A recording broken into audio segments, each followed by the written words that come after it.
வணக்கம் and welcome back to my channel.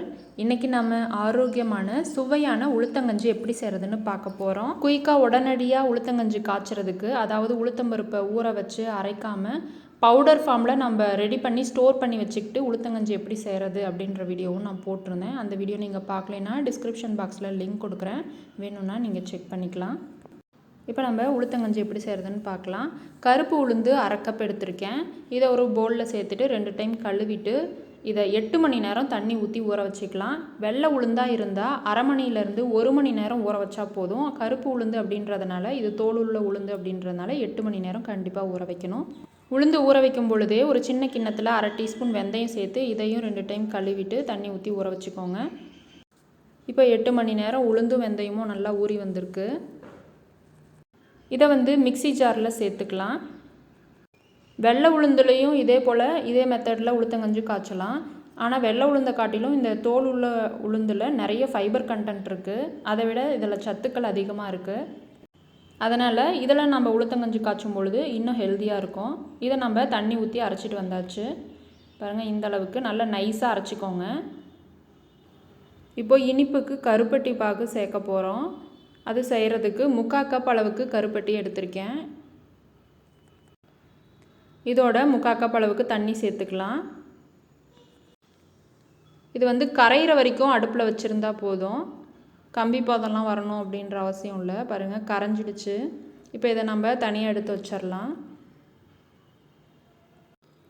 3/4 cup அளவுக்கு தேங்காய் எடுத்திருக்கேன். இந்த துருவன தேங்காயை மிக்சி ஜாரில் சேர்த்துட்டு தண்ணி ஊற்றி அரைச்சி முதல் பால் 2வது பால் ரெண்டுமே எடுத்துக்கலாம். பாருங்கள், நான் முதல் பால் எடுத்துட்டேன், அதை தனியாக வச்சுருக்கேன். இந்த தேங்காய் திப்பியை வச்சு இன்னும் கொஞ்சமாக தண்ணி ஊற்றி 2வது பாலும் எடுத்து தனியாக வச்சுக்கலாம். ஒரு பாத்திரத்தில் 1 டம்ளர் அளவுக்கு தண்ணி சேர்த்துக்கலாம். அது நல்லா கொதித்து வந்ததும் நம்ம அரைச்சி வச்சுருக்க உளுந்தை இதில் சேர்த்துக்கலாம். சேர்த்துட்டு இந்த மாதிரி கிளறிக்கிட்டே இருக்கணும், இல்லைன்னா அடி பிடிச்சிரும்.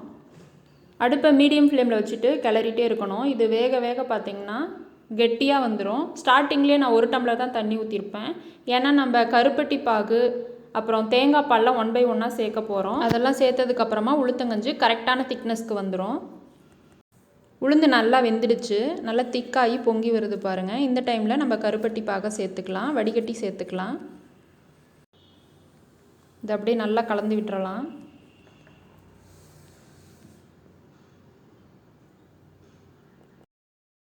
இப்போ இதில் 1 சிட்டிகை அளவுக்கு உப்பு சேர்த்துக்கலாம். நம்ம எந்த இனிப்பு செஞ்சாலும் அதில் 1 சிட்டிகை உப்பு சேர்க்கும் பொழுது அந்த இனிப்பை இன்னும் கொஞ்சம் தூக்கி கொடுக்கும். இப்போ இதில் 5 ஏலக்காயை நான் இடித்து எடுத்திருக்கேன், அதையும் இதோட சேர்த்துக்கிறேன். நீங்கள் ஏலக்காய் தூள் இருந்தது அப்படின்னா நீங்கள் 1/4 டீஸ்பூன் போல் சேர்த்துக்கலாம். கருப்பட்டி பாகு சேர்த்ததுக்கப்புறமா இந்த மாதிரி நல்லா பொங்கி வரும். இந்த டைமில் நம்ம தேங்காய் பாலை சேர்த்துக்கலாம். முதல்ல நம்ம 2வது பால் சேர்த்துக்கலாம். 2வது தேங்காய் பால் 1/2 கப் இருந்தது, அதை சேர்த்துட்டு கலந்து விட்டுறலாம். இதுக்கப்புறம் பொங்கி வந்ததும் முதல் பால் சேர்த்துக்கலாம். இப்போ முதல் தேங்காய் பால் சேர்க்குறேன், இதையும் சேர்த்து கலந்து விட்டுறலாம். முதல் தேங்காய் பால் சேர்த்துட்டு 1 நிமிஷம் அடுப்பில் இருந்தால் போதும், நம்ம அடுப்பை ஆஃப் பண்ணிடலாம். முதல் தேங்காய் பால் 3/4 கப் இருந்தது. இப்போ நான் அடுப்பை ஆஃப் பண்ணிட்டேன். ஆரோக்கியமான சுவையான உளுத்தங்கஞ்சி ரெடி ஆகிடுச்சு. நிச்சயமாக நீங்களும் உங்கள் வீட்டில் இந்த உளுத்தங்கஞ்சை ட்ரை பண்ணி பார்த்துட்டு எப்படி இருந்ததுன்னு சொல்லுங்கள். இந்த ரெசிபி பிடிச்சிருந்தா வீடியோவும் லைக் பண்ணுங்கள், உங்களோட மற்ற ஃப்ரெண்ட்ஸ்க்கும் ஷேர் பண்ணுங்கள். இது வரைக்கும் நம்ம சேனலை சப்ஸ்கிரைப் பண்ணலை அப்படின்னா சப்ஸ்கிரைப் பண்ணிவிட்டு கூட இருக்க பெல் ஐக்கானை கிளிக் பண்ணி ஆல்ன்ற ஆப்ஷனையும் செலக்ட் பண்ணி வச்சுக்கோங்க. தேங்க்ஸ் ஃபார் வாட்சிங்.